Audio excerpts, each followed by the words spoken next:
અફઘાનિસ્તાનથી 140 ભારતીયોને વતન પરત લવાયા છે। એરબેઝ પર તમામ નાગરિકો માટે ભોજનની વ્યવસ્થા કરવામાં આવી છે। વાયુસેનાનું C-17 ગ્લોબમાસ્ટર એરક્રાફ્ટ કાબુલથી 140થી વધુ ભારતીયોને લઈને મંગળવારે સવારે રવાના થયું હતું અને જે 11:15 વાગે જામનગર એરબેઝ ખાતે લેન્ડ થયું તો કલેક્ટર એસડીએમ મામલતદાર સહિતના અધિકારી એરપોર્ટ પર પહોંચ્યા છે। એરક્રાફ્ટ લેન્ડ થયું હોવા અંગે જામનગર એસડીએમ દ્વારા સત્તાવાર જાણકારી પણ અપાઈ। આઈએફ વિમાને એટીસીનું સંચાલન કરતા અમેરિકી દળોની મદદથી કાબુલના સમય મુજબ સવારે 8 વાગ્યાની આસપાસ હમીદ કરઝાઈ એરપોર્ટ પરથી ઉડાન ભરી હતી। અફઘાનિસ્તાનમાં ભારતીય રાજદૂત રુદેન્દ્ર ટંડન 120 અન્ય રાજદ્વારીઓ અને અધિકારીઓ સાથે ફ્લાઇટમાં હતા। અફઘાનિસ્તાનમાંથી ભારતીયોને લઈને નીકળેલું એરફોર્સનું વિમાન જામનગર લેન્ડ થયું હતું તો તે સમયે તેમનું સ્વાગત કરવામાં આવ્યું। ત્યાં ભોજનની પણ વ્યવસ્થા કરવામાં આવી છે તો તમામ લોકો જે કાબુલથી હેમખેમ અફઘાનિસ્તાનથી હેમખેમ પાછા ફર્યા છે તમામ ભારતીયો અત્યારે ખુશ છે। તેમના ચહેરા પર એક અનેરી ખુશી પણ જોવા મળી રહી છે કારણ કે જીવ અધ્ધરતાલ હતો ત્યાં। તો એરબેઝ પર તમામ નાગરિકો માટે ભોજનની વ્યવસ્થા પણ કરવામાં આવી છે। ભારતીયોને લઈને આવેલું એરક્રાફ્ટ જામનગર પહોંચ્યું। આ અંગે અપડેટ મેળવીશું સંવાદદાતા કિંજલ પાસેથી। જી કિંજલ, આખરે જે ભારતીયોના જીવ બચી ગયા છે 140 જેટલા ભારતીયોને લઈને જામનગર એરફોર્સનું વિમાન પહોંચ્યું છે। લોકોના ચહેરા પર એક અનેરી જે ખુશી હોય છે તે પણ જોવા મળી રહી છે। બિલકુલ સંધ્યા, જે પ્રકારે વાત કરવામાં આવે, જે પ્રકારે કાબુલથી જે ભારતીયો હાલ ભારતમાં પરત આવ્યા છે, જે પ્રકારે તાલિબાની આતંકનો જેને ખોફ જોયો છે અને જેની આંખમાં છે એ રીતસરની ખુશી જોવા મળતી હતી કારણ કે જે પ્રકારનો અરાજકતાનો માહોલ હતો, જે પ્રકારના મોતના મુખમાંથી તેમને પાછું આવવા મળ્યું છે તે પ્રકારની પરિસ્થિતિ છે તે જોવા મળતી હતી। અને માદરે વતનમાં જ્યારે તેઓ આવ્યા હતા ત્યારે ચોક્કસ તેમની આંખમાં ક્યાંક હસીના આંસુ પણ જોવા મળ્યા તો ક્યાંક ખુશી પણ જોવા મળી હતી। જે પ્રકારે વાત કરવામાં આવે, હાલ જે પરિસ્થિતિ છે પરિસ્થિતિમાં તેમને પોતાની વતન તરફ આવવા માટે ભારત સરકાર દ્વારા જે પ્રકારનું અનેરું આયોજન કરી દેવામાં આવ્યું હતું તેને લઈને તેઓ ખુશખુશાલ હતા। જામનગરમાં જે ભારતીય મૂળના જે લોકો છે, જે ખાસ કરીને અફઘાનિસ્તાનથી કાબુલથી સૌપ્રથમ જામનગર આવ્યા છે, જામનગર એરપોર્ટ ઉપર વાયુસેનાનું ખાસ જે વિમાન છે, વિમાન મારફત 140થી વધુ લોકો જે આવ્યા છે તેમને જમવા માટેની પણ વ્યવસ્થા કરવામાં આવી છે। જામનગર એરપોર્ટ પર આવી પહોંચેલા તમામ જે ભારતીય મૂળના નાગરિકો છે તે નાગરિકોનું પુષ્પગુચ્છથી અને ફૂલહારથી સન્માન પણ કરવામાં આવ્યું। રાજ્યમંત્રી આ ઉપરાંત મેયર, ચેરમેન અને સ્થાનિક ભાજપના નેતાઓ દ્વારા જે પ્રકારે તેમનું સ્વાગત કરવામાં આવ્યું હતું ત્યારે જે પ્રકારે મોતના મુખમાંથી પરત આવેલા જે ભારતીય મૂળના લોકો છે તેમનું જ ભારતથી વતનની માટીમાં જ્યારે ઉતરાણ સૌપ્રથમ થયું હતું ત્યારે જે પ્રકારે સ્વાગત કરવામાં આવ્યું હતું ને સૌપ્રથમ વખત તેઓ ભારતમાં જે ભોજન કરશે એ પણ જામનગરમાં કરશે અને તેના માટેની ખાસ વ્યવસ્થા છે તે કરવામાં આવી છે। એરફોર્સ ઉપર જ્યારે ફ્યુલ ભરવા માટે વિમાન ઉભું રહ્યું છે ત્યારે તમામ જે ભારતીય નાગરિકો જે કાબુલથી લાવવામાં આવ્યા છે એ નાગરિકોને જમવા માટે બસ મારફતે લઈ જવામાં આવી રહ્યા છે અને તમામ જે વ્યવસ્થા છે તે વ્યવસ્થા જામનગરના તંત્ર દ્વારા કરવામાં આવી છે જેને લઈને જે નાગરિકો છે તે નાગરિકો પણ ખુશખુશાલ જોવા મળ્યા છે। સંધ્યા જી, આપે જેમ કહ્યું તેમ ઘણા લોકોની આંખમાં આંસુ પણ આવી ગયા હતા કારણ કે પોતાની જે જમીન છે, જે ધરતી છે, માદરે વતનની ધરતી પર જ્યારે પગ મૂક્યો ત્યારે એક તેમને રાહતનો શ્વાસ પણ તેઓએ લીધો છે। હવે તંત્ર કઈ રીતે આખી આ જે રીતે તેઓને લાવવામાં આવ્યા છે, પ્રધાનમંત્રી નરેન્દ્ર મોદીના સતત પ્રયાસોના મારફતે જ ભારતીયો જે છે તે પાછા વતનમાં પહોંચ્યા છે અને ગઈકાલે પણ એસ જયશંકરનું જે ટ્વીટ હતું કે ત્યાં ફસાયેલા હિન્દુ શીખ જે ભારતીયો છે તેમને પરત લાવવામાં આવશે અને તે પ્રકારે સતત નજર રાખવામાં આવી રહી હતી અને આખરે એ સફળતા પણ તેઓને મળી છે। હવે તંત્ર તરફથી આગળ કઈ રીતે પ્રયાસ કરવામાં આવશે, જે લોકો અહીંયા પહોંચ્યા છે તેમને આગળ ક્યાં લઈ જવામાં આવશે, શું આગળનું જે પાથ કયા પ્રકારનું રહેશે? બિલકુલ સંધ્યા, જે પ્રકારે વડાપ્રધાન નરેન્દ્ર મોદી જ્યારથી સમગ્ર જે ઘટનાક્રમ રહ્યો છે આખું વિશ્વ ચિંતિત હતું ત્યારે વડાપ્રધાને ખાસ ભારતીય મૂળના લોકોની ચિંતા કરી છે અને વાયુસેનાને પણ બહારે મોકલી હતી। વાયુસેનાના ખાસ વિમાન મારફત સૌપ્રથમ જે ભારતીય મૂળના લોકો છે તે જામનગર આવ્યા છે ત્યારે જ તેમનું સ્વાગત પણ કરવામાં આવ્યું છે અને આગામી સમયમાં જે લોકો જ્યાંથી આવે છે ત્યાંથી જ તેમના માદરે વતનમાં મોકલવા માટેની વ્યવસ્થા છે એ દૂતાવાસની વ્યવસ્થા અનુસાર કરવામાં આવી રહી છે। સંધ્યા જી બિલકુલ, અને ત્યાં કોણ કોણ પહોંચ્યું હતું, તંત્ર તરફથી કોણ કોણ હતું સ્વાગત કરવા માટે, કારણ કે ઘણા બધા જે લોકો જે ભારતીયો ત્યાં પહોંચ્યા છે તેમને પુષ્પગુચ્છથી અને હાર પહેરાવીને તેમનું સ્વાગત કરાયું હતું? જી સંધ્યા, બિલકુલ જે પ્રકારે વાત કરવામાં રાજ્ય સરકારના મંત્રી ઉપરાંત મેયર, સ્ટેન્ડિંગ ચેરમેન, ભાજપના પદાધિકારીઓ અને ખાસ કરીને એરફોર્સના પણ કેટલાક લોકો છે, અધિકારીઓ છે, તે પહોંચ્યા હતા અને તમામ લોકોનું માદરે વતનમાં સ્વાગત કરવામાં આવ્યું છે. સંધ્યા, જી જી, આગળ હવે કઈ રીતે થશે આ અંગેની કોઈ માહિતી ત્યાંથી મળી રહી છે? આ લોકોને ક્યાં લઈ જવામાં આવશે, ક્યાં રાખવામાં આવશે, કે સીધા જ તેમના ઘરે મોકલી દેવામાં આવશે, એ અંગે કોઈ માહિતી? બિલકુલ સંધ્યા, જે પ્રકારે જે અત્યારે જે આવ્યું છે ત્યારે જામનગરના પ્રાંત અધિકારી છે તે ત્યાં પહોંચ્યા છે. આસ્થા ડાંગર છે, સમગ્ર જે ઘટનાક્રમ છે તે ઘટનાક્રમ પર જે પ્રકારે કેન્દ્ર સરકારની જે રચના છે તે રચના મુજબ આગળ કામગીરી કરી રહ્યા છે. હાલ તો જે વાયુસેનાનું જે એરબેઝ છે, એરફોર્સનું એરબેઝ છે, ત્યાં આ જે ખાસ એરક્રાફ્ટ છે તે લેન્ડ થયું છે અને ત્યાં એમાં ઇંધણ પુરાવ્યા બાદ દિલ્હી જવા રવાના થશે અને દિલ્હી ખાતેથી જે પ્રકારની કેન્દ્ર સરકારની યોજના છે ત્યાંથી અલગ અલગ જે વિસ્તારમાં જેના જે નાગરિકો છે ત્યાં પરત કરવામાં આવશે તેવી આખી યોજના છે તે મુજબ હાલ કાર્યવાહી થઈ રહી છે. જી બિલકુલ, આપનો આભાર અમારી સાથે જોડાવા બદલ. તો દ્રશ્યના માધ્યમથી પણ આપ સમજી શકો છો, વાયુસેનાનું C-17 ગ્લોબ માસ્ટર એરક્રાફ્ટ કાબુલથી 140થી વધુ ભારતીયોને લઈને પહોંચ્યું જામનગર. જામનગરનો રૂટ એટલા માટે પણ પસંદ કરવામાં આવ્યો કારણ કે પાકિસ્તાન થઈને આવી શકાય તે પ્રકારની પરિસ્થિતિ ન હતી, જેના કારણે તેઓ સીધા જામનગર પહોંચ્યા છે અને સહી સલામત જે ઇન્ડિયન આર્મી છે તેમને લઈને આવી છે. તો એરફોર્સનું આ જે વિમાન છે C-17 ગ્લોબ માસ્ટર એરક્રાફ્ટ કાબુલથી લઈને તેમને પહોંચ્યું છે જામનગર. જામનગર એરબેઝ ખાતે લેન્ડ થયું હતું લગભગ 11:30ની આસપાસ. કલેક્ટર, SDM, મામલતદાર સહિત અધિકારી એરપોર્ટ પર પહોંચ્યા. તો એરક્રાફ્ટ લેન્ડ થયું હોવા અંગે જામનગર SDM દ્વારા સત્તાવાર જાણકારી અપાઈ હતી. તો અમારા સહયોગીએ પૂનમ મેડમ સાથે પણ વાતચીત કરી હતી કારણ કે તંત્રના જે લોકો છે તે પણ ત્યાં પહોંચ્યા હતા સ્વાગત માટે.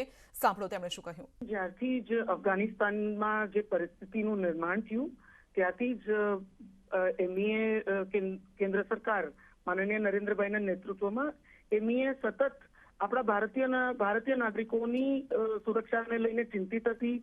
એમના સંપર્કમાં કેન્દ્ર સરકાર સતત ભારતીય નાગરિકો સાથે હતા ને એ લોકોને સુરક્ષિત સ્થાનો પર રાખવામાં પણ આવ્યા હતા. કોઈ બીજી અન્ય તકલીફે એ લોકોને ના થાય એ પણ સુનિશ્ચિત કરવામાં આવ્યું હતું.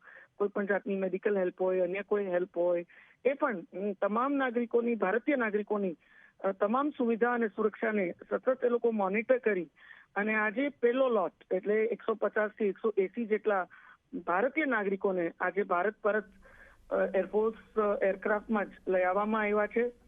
માનનીય પ્રધાનમંત્રી શ્રી સતત અફઘાનિસ્તાનમાં રહેલા ભારતીયોની સુરક્ષા માટે ચિંતિત છે અને જેટલા ભારતીય હશે અત્યારના પણ કોઈ સંપર્ક વિહોણા ભારતીય પણ હશે એમને પણ શોધી અને આપણા દેશમાં પરત સુરક્ષિત લઈ આવવામાં આવશે એ પ્રકારની આખી ડિટેલ્ડ એક્સરસાઇઝ માનનીય પ્રધાનમંત્રીશ્રીના નેતૃત્વમાં જ એમની મોનિટરિંગ હેઠળ જ ચાલી રહી છે.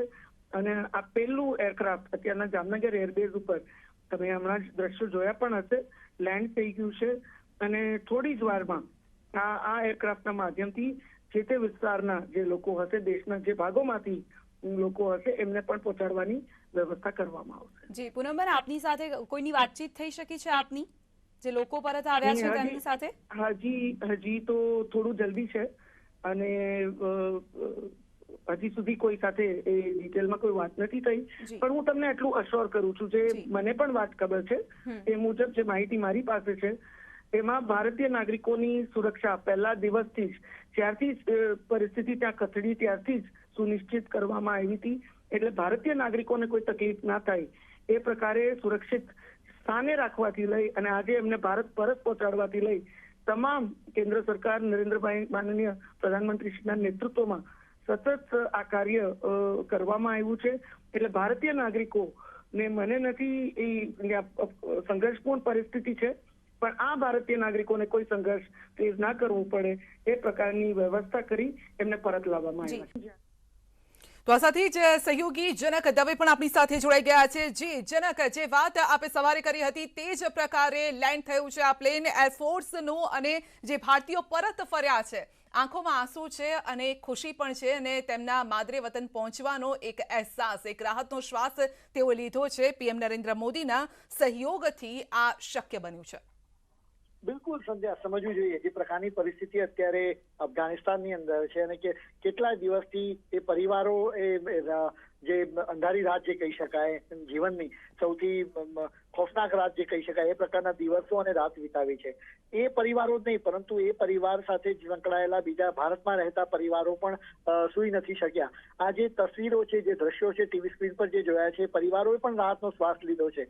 અને સરકારની આ એક ઉપલબ્ધતા, આ એક મોટી સફળતા કહી શકાય, કારણ કે જે પ્રકારની સ્થિતિ અત્યારે અફઘાનિસ્તાનની અંદર છે, અમેરિકા બાદ બીજા કોઈ કન્ટ્રીઝમાંથી અથવા બીજા કોઈ દેશમાંથી આ રીતે સફળ ઓપરેશન થયું હોય તો એ ભારત છે.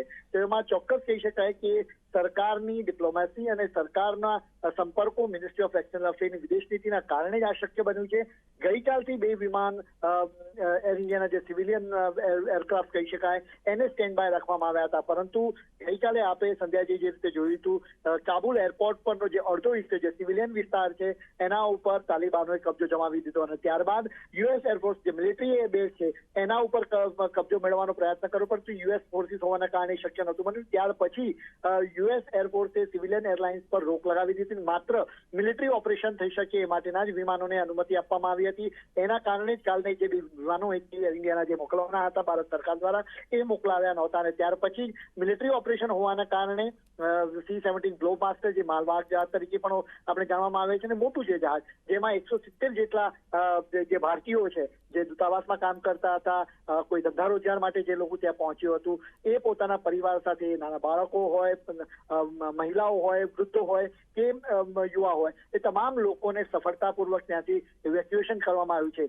ત્યાંની પરિસ્થિતિ સંધ્યા શું હોય કે અંદાજ લગાવી શકાય. કાલની ઘટનાઓ આપણે જોઈએ, જે દ્રશ્યો જોયા હતા કે જીવ બચાવવા માટે પરિવાર સાથે લોકોની જદ્દોજહદ કેવા પ્રકારની હતી, એવા સમયે જ્યારે ભારત સરકારનું પ્લેન બીજાની સરજમી પર, બીજા દેશની સરજમી પર જ્યારે ભારત સરકારનું પ્લેન જ્યાં પહોંચે, ભારતની મિલિટરીનું પ્લેન પહોંચે અને આપને ત્યાંથી ઇવેક્યુએટ કરે, જ્યાં હજારો લોકો પોતાના જીવ બચાવવા માટે અથવા તો ત્યાંથી નીકળવા માટેના પ્રયાસ કરતા હોય, ત્યારે સ્વાભાવિક છે ભારતની સરજમી પર પહોંચ્યા પછી ભારત માતાની જયના જે નારા છે એ લાગવા સ્વાભાવિક છે. એ એમની એક ભાવના છે, હર્ષના આંસુ છે જે એમના આંખોમાંથી વહી રહ્યા છે. અને સ્વાભાવિક છે આ પ્રક્રિયા, જે રીતે લાગણી જે એમને થઈ રહી છે, એમના પરિવારોએ પણ, જે હજારો પરિવારો છે, એમણે પણ રાહતનો શ્વાસ લીધો છે. આ 170 ઉપરાંત પણ હજી કેટલાક લોકો છે જે હજી ત્યાં અફઘાનિસ્તાનમાં ફસાયેલા છે, અને એમને પણ જલ્દી ઇવેક્યુએશન કરવામાં આવે એ પ્રકારની રણનીતિ સરકાર દ્વારા અત્યારે બનાવવામાં આવી રહી છે. જી જનક, એ પણ સમજવા ઈચ્છીશું, કારણ કે સામાન્ય લોકોને એ ખ્યાલ નથી આવતો કે સરકારે બીજા, કારણ કે હવે તો તાલિબાનોનું ત્યાં રાજ છે, અને એવા સમયે ભારતીયોને ત્યાંથી પરત લાવવા, સહી સલામત પરત લાવવા અને આટલા ટૂંકા ગાળામાં પરત લાવવા, કયા કયા પડાવમાંથી પસાર થવું પડતું હોય છે? સરકારે કઈ સ્ટ્રેટેજી સાથે ચાલવું પડતું હોય છે? અત્યારે પણ કહી શકાય સમજ્યા, એ તમારી વિદેશ નીતિ કેવા પ્રકારની છે એ આ આખું રૂપરેખા નક્કી કરતું હોય છે. બીજા કોઈ કન્ટ્રીઝ આ પ્રકારના ઓપરેશન કરી નથી શક્યું અને ભારત, અમેરિકા પછી ભારત પોતાના સિવિલિયન નાગરિકને બચાવી રહ્યું છે. એનાથી અંદાજ લગાવી શકો છો કે વિદેશ નીતિ કેવા પ્રકારની હશે, અને એ વિદેશ નીતિની સફળતાનો આ પર્યાય કહી શકાય કે જેના કારણે આ પ્રકારના ઓપરેશન, મિલિટરી ઓપરેશન બીજા દેશની સરજમી ઉપર કરવામાં આવતા હોય અને ત્યાંથી પોતાના નાગરિકોને સહી સલામત બચાવવામાં આવતા હોય, તો ચોક્કસ કહી શકાય મોટી સફળતા દેશ ભારત સરકાર માટે અને વિદેશ મંત્રાલય માટે કે જ્યારે આ પ્રકારની ઘટનામાં જ્યારે હજારો નાગરિકો ત્યાં ફસાયેલા છે વિદેશી સરજમી ઉપર, ત્યારે એમને બચાવવા અને એમને બચાવીને સુરક્ષિત ભારતમાં પહોંચાડવા. સંધ્યા જી જનક, કારણ કે બીજો એક સવાલ ચર્ચામાં અત્યારે એ પણ થઈ રહ્યો છે, એક તો કોરોના છે, બીજી તરફ અન્ય દેશમાંથી જ્યારે ભારતીયો આવી રહ્યા છે, હવે શું સીધા જ તેમને તેમના ઘરે મોકલવામાં આવશે, અથવા તો કઈ રીતે આખું આગળનું વિઝન કઈ રીતે હશે, અથવા તો આગળનું સરકારનું સ્ટેપ કઈ રીતે હશે?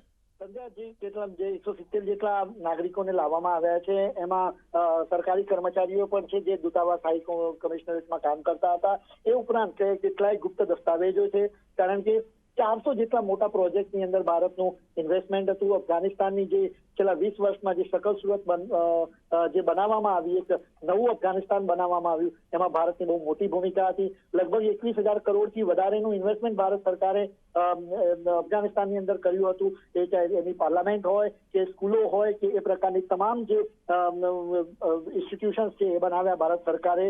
ભારત સરકારના પૈસે. તો એવા સમયે જે લોકો ત્યાં ફસાયેલા હતા ત્યાંથી એમને સુરક્ષિત બહાર કાઢી અહીં જે લોકો રોકાયા છે, કારણ કેટલાય દિવસથી એ લોકો સુઈ નહોતા શક્યા, પોતાના જીવ બચાવવા માટેના પ્રયત્નોમાં હતા. તો અત્યારે થોડી રાહત થાય એના માટે અત્યારે તેમને એરપોર્ટ પર રિફ્રેશમેન્ટ આપવામાં આવી રહ્યું છે.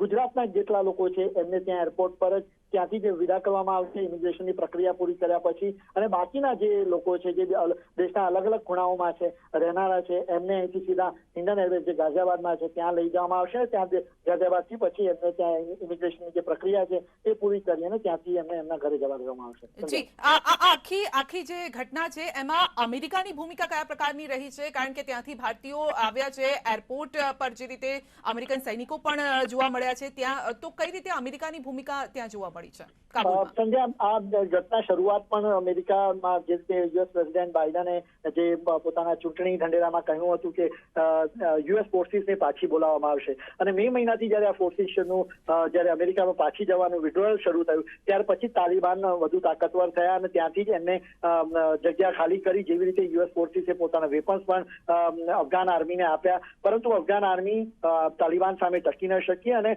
સરેન્ડર કર્યું એક લિહાઝે કહી શકાય. તો અત્યારે જેટલા લોકો છે, આમ તો ગઈકાલે જે રાષ્ટ્રજોગ સંદેશ યુએસ પ્રેસિડેન્ટ બાઇડને કર્યું એમાં 6,000 જેટલા વધુ ટ્રુપ્સને ત્યાં ફરીથી મોકલવાની વાત હતી, કારણ કે સિક્યોર કરવું જરૂર હતી. એક લોકતાંત્રિક જગત જમાદાર તરીકે જયારે આપ દુનિયામાં ઓળખાતા હો ત્યારે કોઈ બીજા કન્ટ્રીઝ જેમ કે એક આપને ધ્યાન જ છે કે ચાઇના અને યુએસ એકબીજાના આધિપત્ય જમાવવાનું, કારણ કે અફઘાનિસ્તાન, પાકિસ્તાન અને ચાઇનાની બોર્ડર સમાન એવા સમયે યુએસનું અહીં રહેવું એ ચાઇનાને આંખમાં કણાની જેમ ખૂંચતું હતું. તો હવે યુએસનું ત્યાંથી વિડ્રોલ એ ચાઇના પોતાનો બેઝ મજબૂત કરવા માટે, તો આ એક ઇન્ટરનેશનલ જે કહી શકાય કે પોતાનો દબદબો જાળવવા માટેની જે જદ્દોજહદ છે એ કન્ટ્રીઝ કરતા હોય છે, પૈકી યુએસ પણ કરી રહ્યું છે. પરંતુ અત્યારની જે સ્થિતિ છે એમાં બધા નજર રાખી રહ્યા છે, અને યુએસ ફોર્સીસ ત્યાં હતી ત્યાં સુધી બધું સારું હતું, પરંતુ જેવું યુએસ ફોર્સીસનું વિડ્રોલ શરૂ થયું ત્યારે આ પરિસ્થિતિ સર્જાઈ. એવા સમયે સ્થિતિ બહુ ખરાબ ન થાય, જે નિર્દોષ લોકોને જાન ન જાય,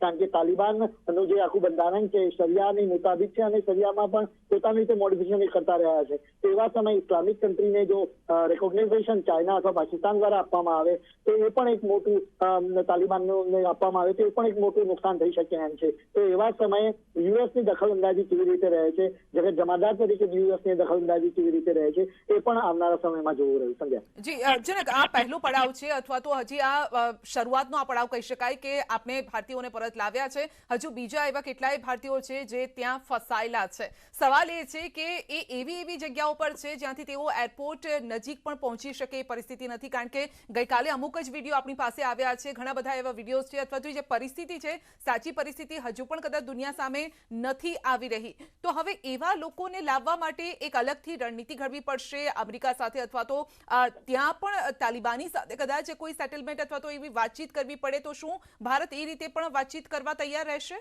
બિલકુલ, જ્યાં સુધી આપણો એક પણ નાગરિક ત્યાં ફસાયેલો હોય તો એનું ઇવેક્યુએશન કરવું એ આપણી જવાબદારી છે.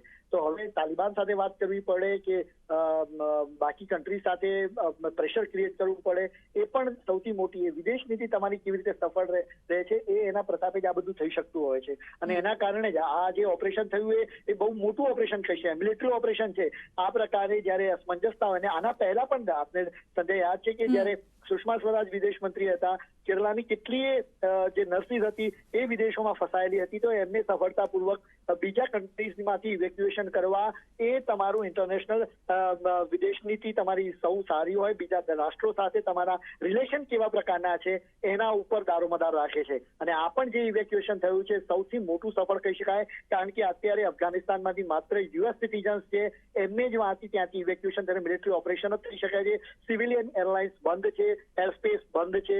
એવા સમયે ભારત સરકાર દ્વારા 170 જિંદગીઓને બચાવી અને એ બહુ મોટું જે પડકાર હતો અને એ પડકાર પૂરો કર્યો છે. અને હજી પણ એક વ્યક્તિ, કારણ કે અલગ અલગ પ્રોવિન્સની અંદર ત્યાં 34 જેટલા પ્રોવિન્સ છે, એ અલગ અલગ પ્રોવિન્સમાં બધા જે લોકો ધંધા રોજગાર માટે ગયા હતા એ લોકો જે ફસાયેલા છે એમને પણ બચાવવા એક મોટું ટાસ્ક છે. તો એમનો પણ સંપર્ક, કમ્યુનિકેશન એમનો ટેલિફોનિક થઈ શક્યું છે, પરંતુ અત્યારે કાબુલ એરપોર્ટ પર પહોંચવાના રસ્તાઓ બ્લોક છે. એવા સમયે એમને એમ્બેસી સુધી પહોંચવું એ પણ સૌથી મોટી પડકાર છે. તો એવા સમયે એમ્બેસી પહોંચે ને ત્યાર પછી જ એમનું ઇવેક્યુએશન શક્ય બને, ત્યારે એ પહેલા શક્ય બને એવી સંભાવનાઓ નથી દેખાતી.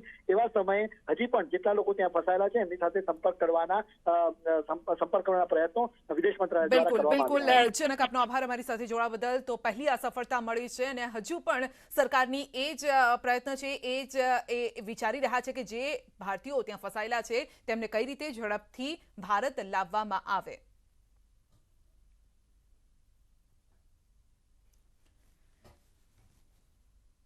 તો બુલેટિનમાં આગળ વધીશું નાનકડા બ્રેક બાદ. ભાઈ બહેનના પ્રેમના પર્વ રક્ષાબંધનને હવે ગણતરીના જ દિવસો બાકી રહ્યા છે. શહેરોમાં સામાન્ય રીતે ફેન્સી ડિઝાઇનર રાખડીઓ મળતી હોય છે, પરંતુ ડાંગ વિસ્તારની આદિવાસી મહિલાઓએ આ વખતે નવતર રાખડી બનાવી છે. તેમણે વાંસમાંથી વિવિધ ડિઝાઇનની ઇકો ફ્રેન્ડલી રાખડી તૈયાર કરી છે. સામાન્ય રીતે અહીંનો કોટવાડિયા સમાજ વાંસમાંથી પરંપરાગત વસ્તુઓ અને ટોપલા ટોપલી બનાવતો હોય છે, પરંતુ આ વખતે એક ખાનગી સંસ્થા તેમને રોજગારીની નવી તક મળે તે માટે આગળ આવી છે અને તેમના મદદથી આ સમાજની મહિલાઓ આગળ આવી હાલમાં તેઓ વાંસની રાખડી બનાવી રોજગારી મેળવી રહી છે. કેટલીક મહિલાઓ વધારાની કમાણી પણ કરી રહી છે. બંધ થઈ ગયું ચોમાસામાં, પછી છે તો અંકિત ભાઈ આવ્યો ને પછી છે તો એણે કીધું કે આ બનાવવાનું છે એમ કરીને અમે બંગડ બનાવ્યા, રાખડી બનાવી ને રમકડા બનાવ્યા, એમ કરીને અમે એ ચાલુ કર્યું. પહેલાં ટોપલા બનાવતા હતા ત્યારે 500 ની તે 1000 રૂપિયા અઠવાડિયામાં. હમણાં રાખડી બનાવતા છે તો અઠવાડિયામાં 2000-1500 રૂપિયા એમ મળી જાય. મહેનત હામાં વધારે રાખડીમાં છે?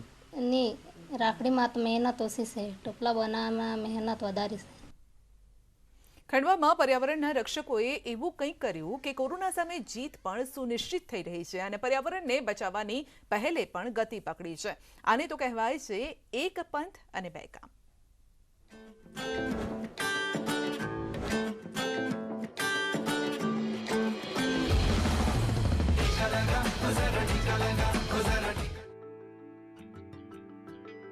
कोरोना को करारी हार भी मिले और हम पर्यावरण संरक्षण को लेकर सचेत भी हो जाएं।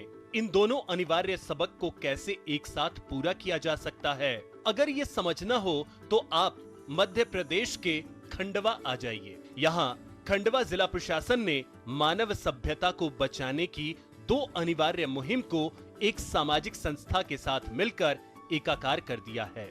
यहाँ लोग टीका भी ले रहे हैं और टीका केंद्र से निकलकर भविष्य के लिए एक पौधा भी लगा रहे हैं। बड़ा अच्छा यहाँ पर सारा रजिस्ट्रेशन है, सारा डिस्टेंस मेंटेनिंग है, देन अंदर भी पूरा स्टेप बाय स्टेप बहुत कुछ अच्छा अनुभव रहा। दरअसल खंडवा जिला प्रशासन ने कोरोना की दूसरी लहर से सबक लेते हुए लोगों को वैक्सीनेशन के साथ साथ पर्यावरण संरक्षण के लिए जागरूक करने का भी बीड़ा उठाया है, जिसके तहत टीका लगाने वाले लोगों को प्रशासन की तरफ से एक पौधा मुफ्त दिया जा रहा है, ताकि कोरोना के खिलाफ जंग लड़ने के साथ साथ पर्यावरण के संरक्षण की पहल भी रफ्तार पकड़ सके।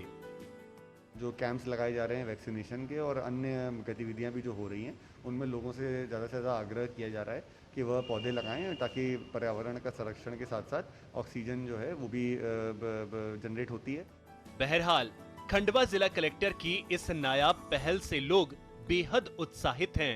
वहीं जिले में दूसरी सरकारी योजनाओं के तहत भी वृक्षारोपण की मुहिम जोर पकड़ चुकी है। हालांकि ये कोशिश कितनी कामयाब होगी ये तो आने वाला वक्त ही बताएगा, लेकिन हाँ इतना जरूर है कि इंसानी वजूद को बचाने की 2 अनिवार्य मुहिम को एक साथ जमीन पर उतारने की ये कोशिश एक बेहतर कल की उम्मीद पैदा करती है। खंडवा से ब्यूरो रिपोर्ट, न्यूज़ 18 नेटवर्क।